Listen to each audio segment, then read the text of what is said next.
Weddings are supposed to bring families together. Mine almost ripped us apart. The morning of my wedding, I should have been a bundle of nerves about vows, rings, and walking down the aisle. Instead, my stomach churned with dread because of my sister Caroline. Caroline was older by 3 years, always the golden child, the one with better grades, the prettier dresses, the responsible job. Growing up, I was the shadow to her spotlight. But on my wedding day, for once, it was supposed to be about me. Or so I thought. She showed up to the bridal suite hours before the ceremony, wearing a silk gown far too glamorous for a guest. Champagne-colored, sequined, cut low at the front. It looked less like a dress and more like a declaration. "You don't mind, do you?" she asked, spinning for effect. "It's not white, technically." The bridesmaids exchanged looks. I forced a smile. "Of course not." But I minded. God, I minded. All morning she hovered like a storm cloud. She accidentally knocked over my bouquet. She whispered to my maid of honor that the groom once flirted with her in college. She even pulled the hairstylist aside, murmuring something that made the poor woman's hands shake as she pinned my veil. By the time the ceremony began, my nerves were frayed. But I held my head high as the doors opened, the music swelled, and I walked down the aisle. For a moment, I forgot Caroline existed. My fiancé's eyes locked with mine, full of love. The world blurred away.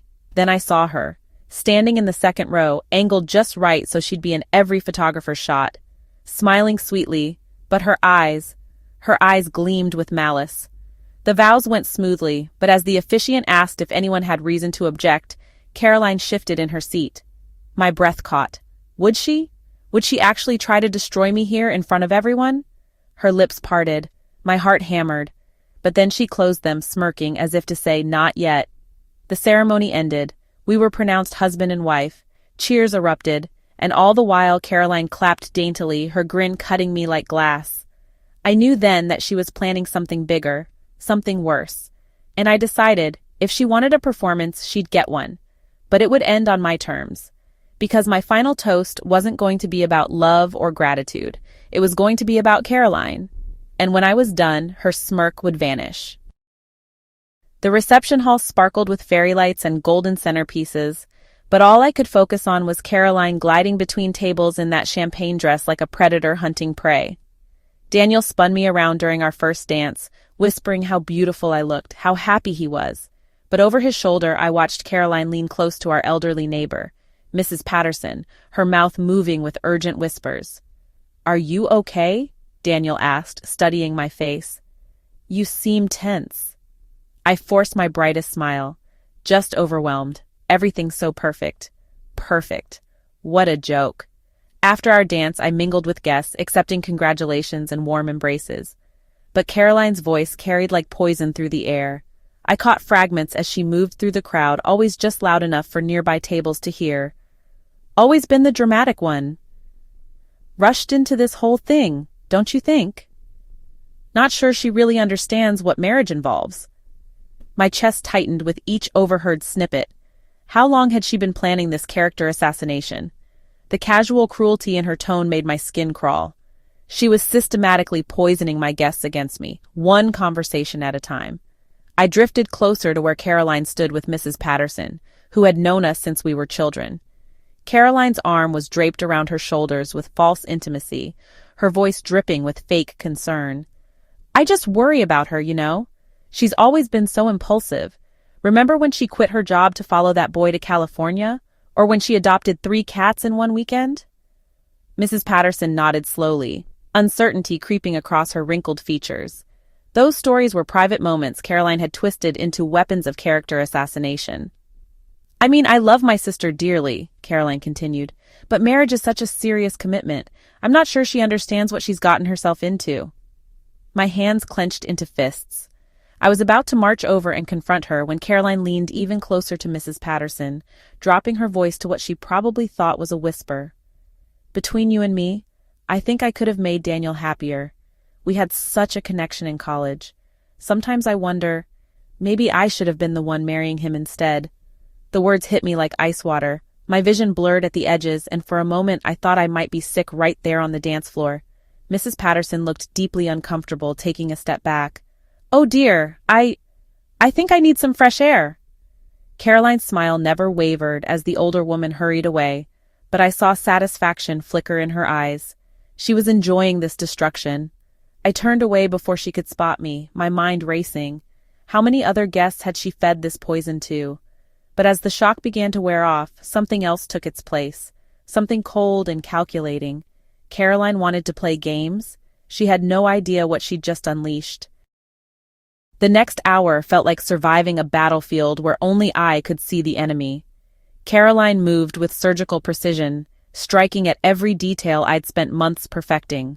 When I looked for the antique cake topper my grandmother had given me, it had mysteriously vanished from the dessert table. The DJ, who'd been perfectly professional during our planning sessions, suddenly seemed confused about our carefully curated playlist. "So sorry," he said when I approached, not meeting my eyes. "Someone said you wanted to change it to something more romantic?" "Someone?" "Right." I found our cake topper 20 minutes later, shoved behind the gift table like discarded trash. My grandmother's delicate porcelain bride and groom, cracked down the middle. "Oh no!" Caroline appeared beside me, her hand flying to her chest in mock horror. "How did that happen? These old things are so fragile." I held the broken pieces in my palm, trying not to let my hands shake. "Yes, they are. Don't worry, sweetie. No one will notice it's missing." She patted my arm with false sympathy. "The cake will still taste the same." I wanted to scream. I wanted to grab her by those perfectly styled shoulders and shake her until her teeth rattled. But we were surrounded by guests, by family, by Daniel's colleagues who were forming their first impressions of his new wife. So I smiled. "You're right. It's just cake." But inside, I was taking notes, cataloging every slight, every sabotage, every moment of calculated cruelty. In the kitchen, I nearly lost control. Caroline was there ahead of me, chatting with the catering staff like they were old friends. The champagne flutes we'd specially ordered, etched with our initials and wedding date, sat in a box beside the sink. "Oh, these," Caroline laughed when she saw me staring. "The servers said they were too delicate to use. Wouldn't want anyone to break them, right?" I told them the plastic ones would be much more practical. The head server looked between us nervously. "I can switch them back if you'd like, Mrs." "No," I said quietly. "The plastic ones are fine." Caroline's smile widened. She thought she was winning. I excused myself and stepped into the hallway, finally alone. My hands were trembling now, my carefully applied makeup probably smeared. I leaned against the cool wall and tried to breathe. This was supposed to be the happiest day of my life. Instead, I felt like I was drowning in my sister's cruelty, gasping for air between waves of sabotage. But then I remembered something. Caroline's purse, sitting unattended on the bridal party table. Her phone, which she never let out of her sight, probably tucked inside. I glanced around. The hallway was empty, the sounds of celebration muffled behind closed doors. Before I could second-guess myself, I was moving. Her purse was designer cream leather that probably cost more than my wedding dress. Inside, nestled between her lipstick and car keys, was her phone. No lock screen, typical Caroline. Too arrogant to think anyone would dare invade her privacy. My fingers moved across the screen, opening her messages. I scrolled through recent conversations, looking for evidence that today's sabotage wasn't spontaneous. And then I found it. A text thread with Daniel, from yesterday, the night before our wedding. My heart stopped as I read the messages. "Caroline, I keep thinking about what you said at the rehearsal dinner, about second chances." Daniel, "Caroline, we've been through this." Caroline, "I know, but I can't stop wondering. What if we're making a mistake? What if you're settling?" Daniel, "I'm marrying the woman I love tomorrow." Caroline, "But do you love her the way you loved me? Really? Or are you just convincing yourself because it's easier than admitting the truth?" The phone slipped in my sweaty palms. I scrolled up, finding more messages. Weeks of them. Months. Caroline had been systematically trying to undermine my relationship, planting seeds of doubt, reminding Daniel of their past. Daniel, "Sometimes I do wonder what would have happened if we'd tried harder back then." Caroline, "It's not too late. It's never too late for real love." I felt like I was going to throw up, or faint, or both. Looking for something? I spun around, nearly dropping the phone. Caroline stood in the doorway, her expression unreadable. She walked toward me slowly, her heels clicking on the hardwood floor. "Find anything interesting?" I couldn't speak, couldn't move. The phone felt like it weighed 1,000 pounds in my hands. Caroline reached out and gently took it from me, her fingers brushing mine. You shouldn't read other people's private conversations. It's rude. She slipped the phone back into her purse, her movements calm and deliberate. The thing is, she said conversationally, Daniel's a good man, loyal, honorable. He'll never leave you, no matter how much he might want to. He made a commitment, and he'll stick to it. My heart was pounding so hard I was sure she could hear it. But that doesn't mean he'll be happy. She tilted her head, studying me like a scientist examining a specimen. And deep down, you'll always wonder if he's thinking about me, when he kisses you, when he holds you, when he tells you he loves you. She leaned closer, her voice dropping to a whisper. You'll never be sure if you're his first choice or just his final decision. With that, she turned and walked back toward the reception, leaving me alone in the hallway with the wreckage of everything I'd thought I knew about my marriage. But she'd made one mistake. She'd shown me exactly who she was, and now I knew exactly what I had to do. I stayed in that hallway for 10 minutes, staring at nothing, letting Caroline's words echo in my mind until they lost their power to wound me. She was wrong about one thing. I wouldn't spend my marriage wondering about Daniel's feelings, because I knew my husband. I'd seen the way his face lit up when he proposed. I'd felt his hands shake as we exchanged vows. I'd watched him cry when the officiant pronounced us married. Whatever doubts Caroline had tried to plant, whatever memories she'd attempted to resurrect, Daniel had chosen me. Not just once, but every day for 3 years. And he'd keep choosing me. But Caroline was a poison that needed to be neutralized before it could spread further. I walked back into the reception with my shoulders squared and my smile firmly in place. The party was in full swing now, guests clustered around cocktail tables, laughter mixing with the gentle jazz music the DJ had finally corrected. Caroline stood near the bar, holding court with a group of my college friends. She glanced up as I approached, her eyes searching my face for signs of devastation. Instead, I gave her my brightest smile. Having fun? I asked sweetly. Oh, you know me, I love a good party. She raised her champagne glass in a mock toast, especially when it's celebrating someone I love. The hypocrisy was breathtaking, but I just nodded.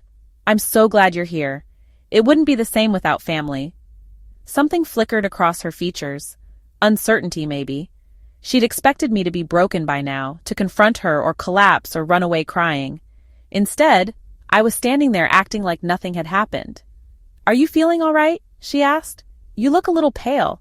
Just tired, it's been a long day. I touched her arm gently. But seeing everyone together, celebrating with us, it's perfect. Absolutely perfect.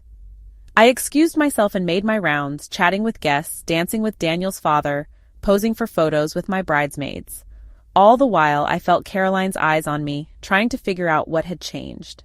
Let her wonder. During a quiet moment, I pulled my maid of honor, Sarah, aside.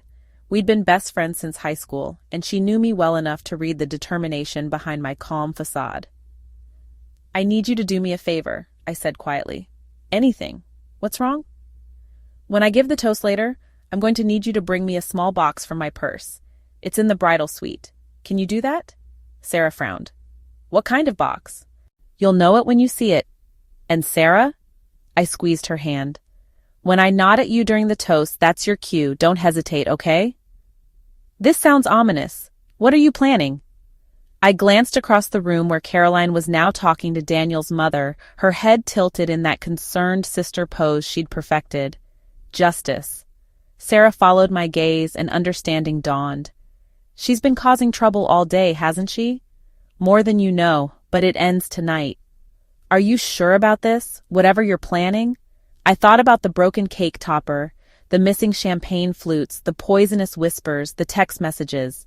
I thought about Caroline's smug smile and her casual cruelty. I thought about her standing in my hallway, trying to destroy my marriage before it was even a day old. I've never been more sure of anything in my life. The rest of the reception passed in a strange, dreamlike state. I felt disconnected from the celebration, watching it all from behind glass. Caroline grew bolder as the evening progressed, confident that whatever damage she'd done in the hallway had neutralized any threat I might pose. She monopolized conversations, inserted herself into photos, even managed to catch the bouquet when I threw it, though I was fairly certain she'd elbowed my cousin aside to get there. "Looks like you're next," she called out, waving the flowers above her head with theatrical flair. The crowd laughed and applauded. Caroline beamed like she'd won an award. Soon, I told myself, very soon. Daniel found me near the dessert table as the evening wound down. "Penny for your thoughts, Mrs. Parker?" Mrs. Parker, I loved the sound of that. "Just thinking about how lucky I am," I said, and meant it. Not lucky because everything had gone perfectly, but lucky because Caroline had shown me exactly who she was before it was too late to do anything about it. "Ready for the toasts?" he asked. "Your dad's been practicing his all week. I think he's got index cards." "More than ready." I smiled up at my husband, my heart full of love and righteous fury in equal measure. I can't wait to share what's on my heart with everyone. Daniel squeezed my hand, completely unaware of the storm that was about to break. I looked across the room one more time. Caroline was adjusting her hair in a mirror, preparing for what she probably assumed would be a sentimental speech about sisterly love and wedding joy. She was half right.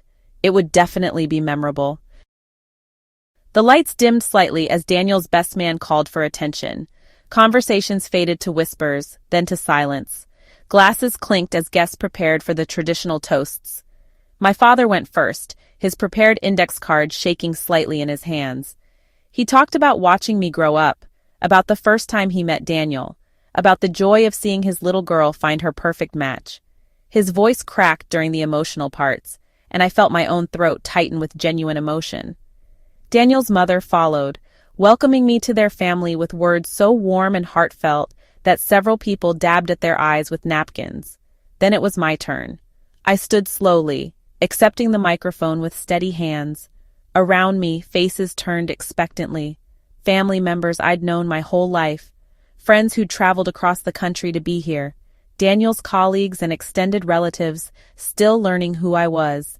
And Caroline, sitting at the head table, her champagne glass raised in anticipation of whatever saccharine speech she expected. "Thank you all so much for being here tonight," I began, my voice carrying clearly through the sound system. "When I woke up this morning, I knew it would be a day I'd remember forever. I just didn't know how true that would turn out to be." Gentle laughter rippled through the crowd. Caroline smiled indulgently, probably thinking about how she'd help make the day memorable. "I want to start by thanking my parents, who taught me the value of honesty and integrity, who showed me that real love means supporting each other, even when it's difficult, even when it requires hard conversations." My father raised his glass slightly, pride shining in his eyes. "I want to thank Daniel's family for embracing me so completely, for showing me what it means to be truly welcomed, without conditions or ulterior motives." Daniel's mother pressed her hand to her heart, beaming. "And I want to thank my beautiful bridesmaids, especially my maid of honor, Sarah, who's been my rock through everything. Sarah, could you come here for a moment?" Sarah looked surprised but stood, making her way toward me with graceful steps. She was holding a small silver box, exactly as I'd asked. Caroline's smile flickered for just a moment.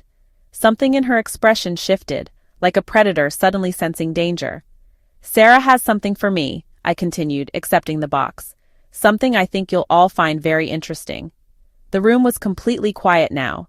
Even the servers had stopped moving, sensing that whatever was happening was significant.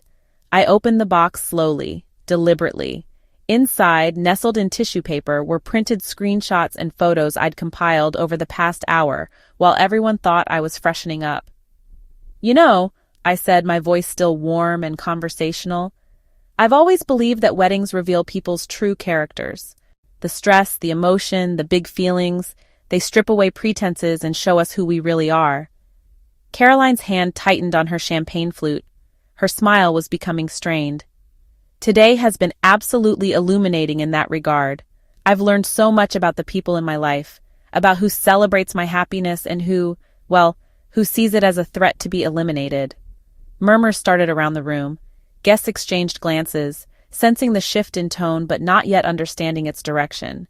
I pulled out the first photo from the box, a picture Sarah had discreetly taken of Caroline whispering to Mrs. Patterson earlier.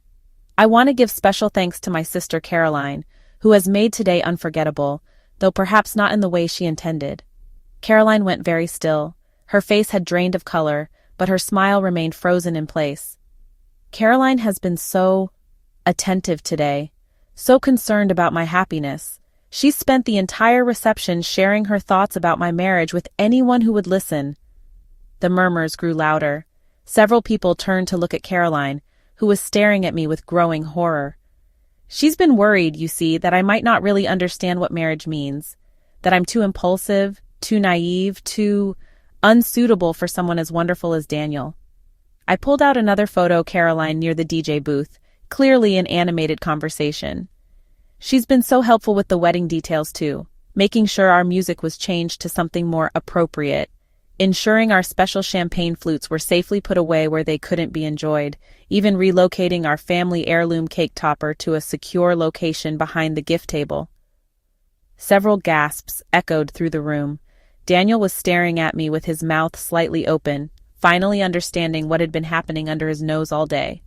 But the most touching gesture, I continued, my voice never wavering from its pleasant conversational tone, was how concerned Caroline was about Daniel's feelings. So concerned, in fact, that she spent months before our wedding trying to convince him he was making a mistake. Caroline shot to her feet, her chair scraping loudly against the floor. "That's enough," she said, her voice tight with panic. "Oh, but I'm just getting started," I replied sweetly. "After all, everyone deserves to know how much thought and effort you put into making sure today was perfect." I reached into the box one more time, pulling out the printed screenshots of her text messages. These are text messages Caroline sent to my husband yesterday, the night before our wedding. The room went dead silent. Even the background music seemed to fade away. Caroline looked like she might faint or run or both, but I wasn't finished with her yet. I cleared my throat and began to read, my voice carrying clearly through the stunned silence. "I keep thinking about what you said at the rehearsal dinner, about second chances." A collective intake of breath swept through the room. "What if we're making a mistake? What if you're settling?" More gasps. Someone at the back dropped a glass, the crash echoing in the silence. "What's fair about watching the man I never stopped loving marry my sister?" The reaction was immediate and explosive. Guests erupted in shocked murmurs. Daniel's face went from confusion to horror to disgust as he stared at Caroline. My parents looked like they'd been slapped. "And my personal favorite," I continued, my voice never losing its conversational tone, "you chose wrong." Caroline was backing toward the exit now, her face scarlet with humiliation and rage. But there was nowhere to hide from the sea of shocked, disgusted faces turning toward her. "So here's my toast," I said, raising my champagne glass high. "To family, to the people who stand beside you on your most important days, and to the people who try to tear you down from the inside out. Because both teach you something valuable about who you really are, and more importantly, who they really are." I paused, letting my gaze sweep across the room full of stunned faces. To truth, to loyalty, and to marriage, real marriage, built on trust and honesty, not sabotage and manipulation. I lifted my glass higher. "Cheers." The response was scattered at first. Some people raised their glasses out of habit, others sat frozen in shock. But then Daniel stood up, his own glass raised high. "To my wife," he said, his voice ringing with pride and fierce love. "The strongest, most incredible woman I know." The effect was electric. One by one, other guests joined in. My parents, tears in their eyes but smiles on their faces. Daniel's family, looking at me with newfound respect. My friends, my bridesmaids, even some of Daniel's colleagues who barely knew me but recognized justice when they saw it. "To the bride!" someone called out. "To honesty!" called another. "To real family, the kind that actually supports you!" The toasts multiplied, growing louder and more enthusiastic. What had started as the most uncomfortable moment of the evening transformed into something else entirely. A celebration of truth, of standing up for yourself, of refusing to be a victim. Caroline reached the door, her hand on the handle. She turned back once, her face a mask of humiliation and fury. "You'll regret this," she hissed, loud enough for the front tables to hear. "No," I replied calmly, meeting her eyes across the room. "I really won't." She yanked the door open and fled into the night, her champagne-colored dress disappearing into the darkness like the toxic presence she'd been all day. The silence that followed lasted only a moment before the room erupted again, this time in genuine celebration. People were laughing, talking excitedly, coming up to hug me and Daniel. The mood had completely shifted from shock to something like euphoria. Mrs. Patterson approached with tears in her eyes. "My dear, I owe you such an apology. The things she was saying, I should never have listened." "You don't need to apologize," I said warmly. "Caroline is very convincing when she wants to be." Daniel pulled me close, his arm tight around my waist. "I am so sorry," he whispered in my ear. "I had no idea she was doing all this. Those messages, I should have told you immediately." "You handled it perfectly," I assured him. "You shut her down every time. You chose me." "Always," he said fiercely. "Always you." The DJ, looking relieved that the drama was over, switched back to our original playlist. The real champagne flutes appeared as if by magic. Apparently the catering staff had been quietly ignoring Caroline's instructions once she left. Someone even found a replacement cake topper. As the evening wound down and guests began to leave, each offered their congratulations, and many added their own confessions about Caroline's behavior. "I always thought something was off about her," my college roommate admitted. "The way she kept inserting herself into photos was so weird," added another friend. "She's been giving everyone strange vibes all day," Daniel's best man said. "I'm glad someone finally called her out." Daniel and I stood together, watching the last guest filter out into the night. The venue staff was quietly cleaning up around us, stacking chairs and collecting abandoned glasses. "So," Daniel said, pulling me close, "how does it feel to have delivered the most legendary wedding toast in history?" I laughed, feeling giddy with relief and exhaustion and lingering adrenaline. "Pretty incredible, actually. Think Caroline will ever speak to you again?" I considered this. Part of me felt a flutter of regret, but it was quickly overwhelmed by something much stronger. Relief. Pure, clean relief. Honestly, I hope not. My life will be so much better without her poison in it. As we walked toward the exit, I felt something I hadn't expected. Not just satisfaction or vindication, though those were there too. I felt free. Free from years of accepting Caroline's cruelty as normal. Free from making excuses for her behavior. Free from prioritizing her feelings over my own dignity. Caroline's smirk was gone forever. But mine was just beginning. So here I am, 3 months later, still processing that night and everything that came after.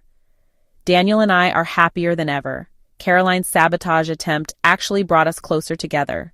We talk about everything now. No more trying to handle family drama quietly or protect each other from uncomfortable truths. Our marriage is built on complete honesty, and it's stronger because of it.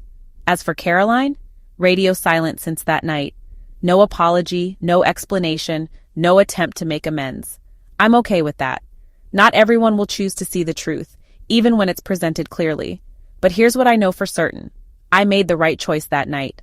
I gave her exactly the public accountability she'd been trying to avoid. Was it harsh? Absolutely. Was it necessary? I believe it was. I've learned that love without boundaries isn't love, it's enabling. Caroline spent years taking advantage of my desire to keep the peace, counting on my reluctance to make waves. That night, I finally refused to play that role. Tell me in the comments what you would have done. I really want to know. Sometimes setting boundaries isn't mean, it's necessary. And sometimes the only way to stop a bully is to show them their victims won't stay silent anymore. Hit that subscribe button for more stories about finding your voice, setting boundaries, and choosing your happiness over other people's comfort. Life's too short to let toxic people steal your joy. Even when they share your DNA,